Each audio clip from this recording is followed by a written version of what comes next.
Good morning, grown black folks talk. When grown men beg. Okay, story time. Story time. When grown men beg. And again, shout out to Johanny Paulino, a subscriber who's like, I wouldn't mind if you did more of those. Normally, I just take a topic and discuss it, but sometimes it is helpful to introduce a story. And because I was a professional journalist and I am a storyteller by nature, it is an effective way of communicating information. There was an incident, and I'm not going to name all the people involved and the organizations involved because this can happen anytime, anywhere, and we're going to bring it home to you and your relationships. There was a situation with a couple of sports teams a couple months ago, and everyone was just like, "Did that really just happen?" So, being the journalist that I am, and given that my father was an athlete, I'm like, how? So I started looking at the background and the commentary and all the rest. I'm like, oh, okay. Background. There is a team famously owned by a father and a son. The father, in his heyday in the 80s and 90s, knew how to build a team. He had some understanding that he had as much need of black people as black people had need of him, and he was able to adjust to something that had just happened. Whereas it was as common as dirt, and actually still is, for black bodies to be bought and sold and traded. Shout out to Mr. Curt Flood, who fought for free agency, which basically means that you can only tie people into a contract for so long. You can't sharecrop them. They actually can get out and go somewhere else. Their movements are not restricted. But of course, it cost Mr. Curt Flood, and I'm giving him this respect for a reason, his career to establish this for the next two generations of people. But that was some grown black folks action. Put a pin there. Anyway, the father made his adjustments, and at least on the surface, he was able to convince teams by wonderful permanent what players by wonderful personal treatment that his team was where they wanted to come play. And up to the mid 90s, this was extremely successful. There were a lot of other things going on as well. Because what I need you to understand though is that even though he had made this adjustment, not completely, and see, his son probably absorbed what his attitudes were in private. So now, since the son has been doing a lot of the decisions, we can see what his father taught him in private. The lack of respect. So, how is the son dealing with the reality of free agency? They don't. They go through free agency devaluing players that have served them well so that other teams don't want to pick them up, putting out false narratives. They go through free agency looking for men who are injured and are trying to recover so that those men feel beholden to them. See, Southern paternalism is alive and well. And so, and it's not just Southern anymore. That's the only crew I want to drop you. It's alive and well. And so they don't deal with free agency with free men. And this is also why good players, because it's not 1922, it's not 1964, it's not the pre-Curt Flood uh, sports era anymore. See, people have decided to have dignity. Dignity. Put a pin there. So the son has been vastly ineffective. Not like the we almost made it ineffectiveness of his father into the 2000s, but he has been vastly, embarrassingly ineffective. So that's your background. The father is still alive. The father is dealing with some health challenges and some legal challenges that are coming up because of his personal behavior, which is why my conjecture is about what he taught his son about every man, woman, child, or beast not in their family. Southern paternalism is alive and well, and it's very limited in 2022 in what it can accomplish. The organization is about back to where it was when the father bought it up for a song. At least it would be if there was some more grown folks action. Put a pin there. Meanwhile, the fan base is in a case of what I would call some of the useful despair. And this is where we get to the grown man begging.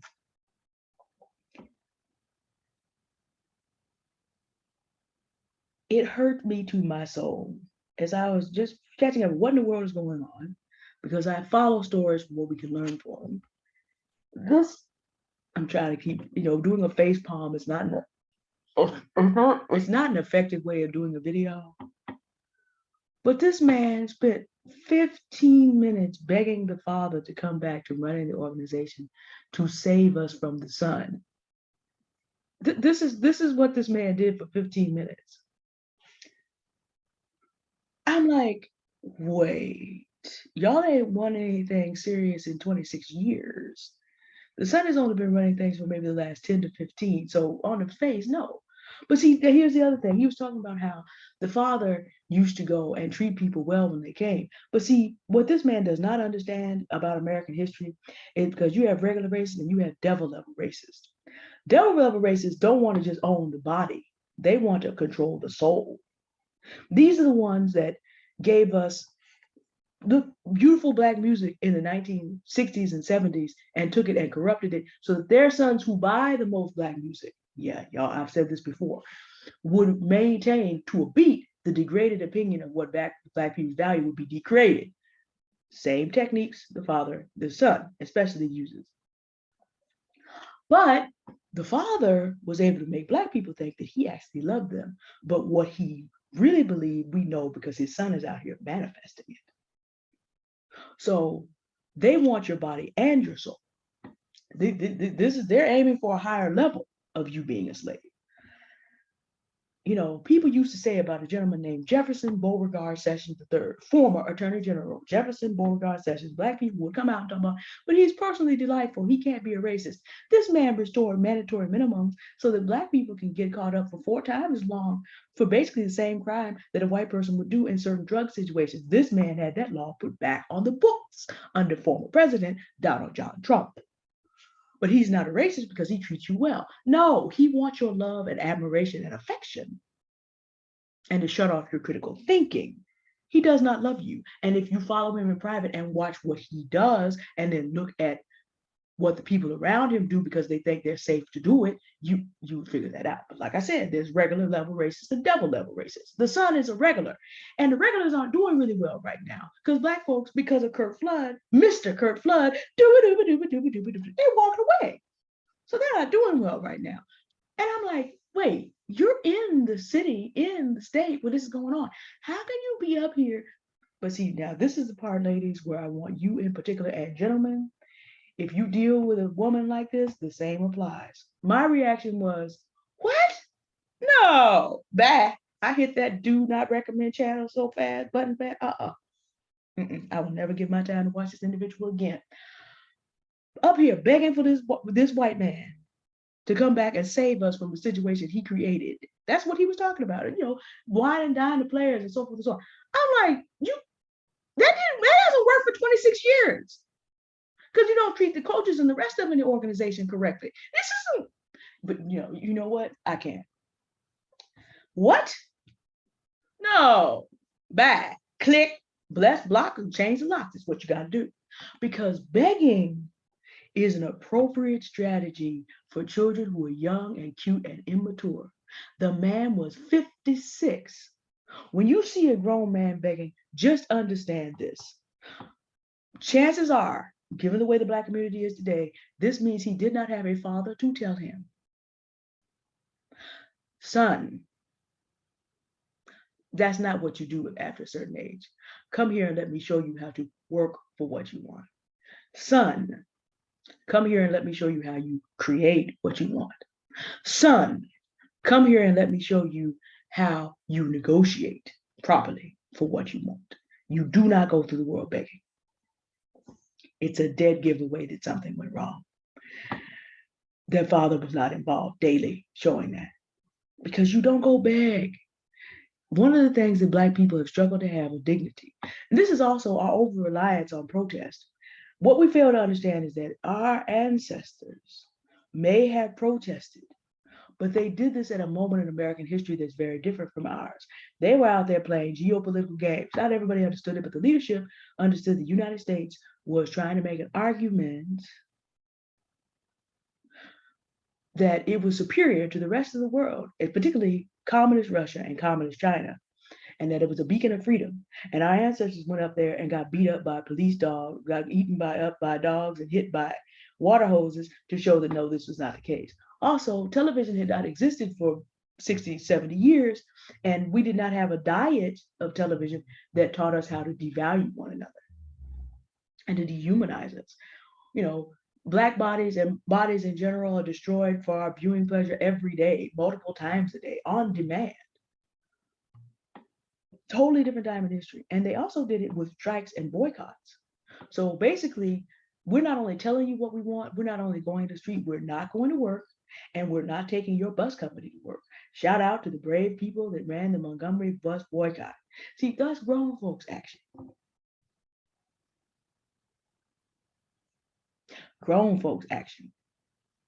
So when you have grown folks action, things get done. You need all three tools. Needing attention, attention seeking alone is immature strategy for children. And our community over relying on it tells other communities of people, this is the immature community. We can do what we want to them. Yeah, I know y'all didn't want to hear that, because grown folks action is we're going to discipline ourselves. We're not going to show up at jobs where people abuse our fellow members. We're not going to shop at products. And let me tell you why this is important. And I had a substitute professor, a sister, whose name I cannot remember. It was almost 20 years ago, but she broke something down that I was not aware of. Companies generally are expected to produce at least 7% profit from their shareholders over the previous year, but media companies are closer to 20. So between 7 and 20% profit is what people have to show year over year. Black people are 13% of the population. If we don't want anything mainstream to go on, if we stop funding it, it dies. Black women alone are 7% of the population. Black men alone are about 7% of the population. We know the census has an undercount. So we are a full 1/7 of the United States at 50 million people. What is that, 14%? I can't do the math right now, but it's somewhere in that ballpark of the United States population. So Black men and women alone are 7% of the United States population. So if a mainstream company has to take a profit of 7% and we decide not to put it in there, that's it. We're the country's biggest consumers. If we decide to stop funding things, it stops. Media companies, because I know there's a conversation that's going to be had on the Themis and Golf show today, media companies need about 20. So if we decide to withdraw 13, 14, 15% of the country's resources, it stops. Media companies stop for real. That's the power that we have. So people look at us like you out there yelling and screaming again, and you are not mature enough as a community to stop attention seeking and use the power you actually have. Which is also why, again, no, block is happening to us so often. I gotta sneeze, gotta pause it. Yeah, y'all didn't need to see all that. Spring is real. Anyway, I gather my mind back together after that big sneeze. People look at us like that's an ineffective strategy. Basically, you out here begging. No. Because here's what begging also does. Begging subtracts dignity from the person who begs and builds up the pride of the person being begged. See, even God doesn't make you beg. It's either according to his will or it's not. And if it's not going to happen. If it is according to his will, and of course I'm speaking from a Christian perspective, if it is according to his will, he's not obligated to do it when you want it. He will do it when it is right in the timing of the universe that he is running. So it doesn't matter if you beg. If it's not the right time, it's not going to happen then. And it's from his opinion, not yours.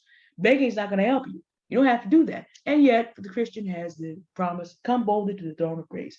Come talk to me like a good father, because a good father is not going to give you anything that's going to hurt you no matter how bad you may want it. So this is how you relate with me. You don't have to beg. You know who wants you to beg?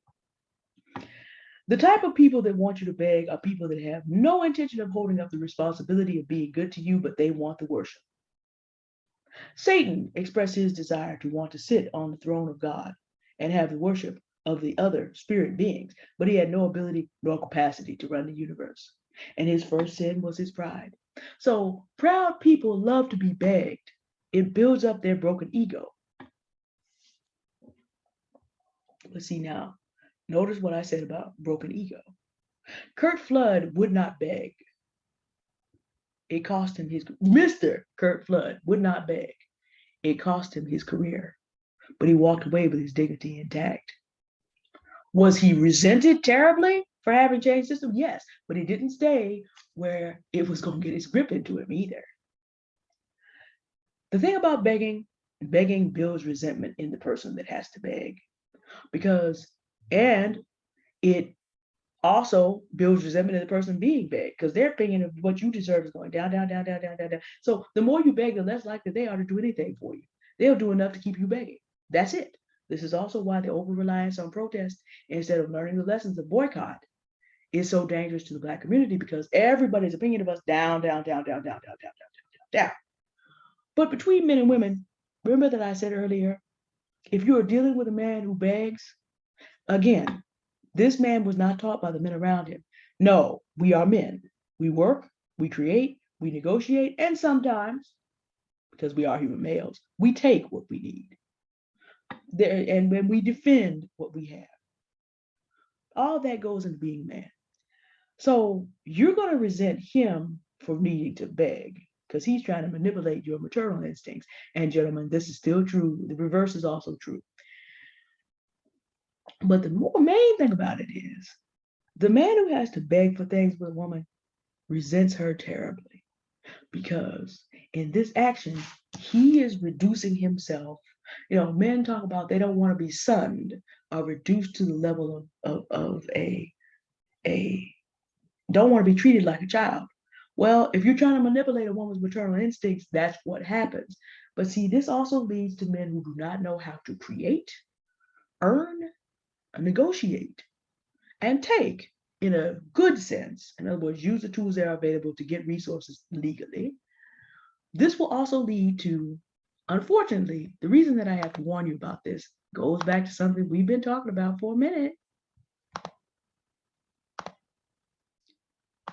A man like this will take your life from the resentment of having to live in the world as a man and having to have no other way but to try to manipulate and beg. And one day, he will take that out on the woman that he relates to that way. The causes of Black femicide, at with Black women being dismissed from the planet at 4 per day, are complex. But you don't want to be with a man who feels like he has to beg. That state of despair that our community is in, that state of despair that man is in, is useful to people like the father and the son that own the sports team, because they're going to stay rich. Meanwhile, his commenters are like, we can stop this. Other commentators I've heard on YouTube have also said, we're going to have to stop this. Stop going to their games. Stop buying their paraphernalia. And when the family sees that it's no longer profitable to run this team like this, they will change. So other people are giving this man a solution in the comments, and he kept on begging. So what you have to do before you get involved with it any further, what? No, block. What? No, block. What? No, block. That's what you got to do. That didn't sound good, but I don't mean for it to sound good, because you know why? Dealing with people like this will be, your community will die. And if you deal with a man like this on this day that he just can't take it anymore, so will you. Don't deal with grown men who beg, and don't build a community with them, and don't listen to them, and don't be around them. Be with people who know how to make, create, negotiate. Gentlemen, don't be with women who beg either. Same thing. 21st century, gotta have the same skills. All right, I gotta make it to a meeting now. Y'all have a good day. Goodbye. We about to figure out how we gonna make and create. And in this situation, we're done negotiating. We about to have some grown folks action in the community real soon. Anyway, that's another story time. Y'all have a good day now. Bye.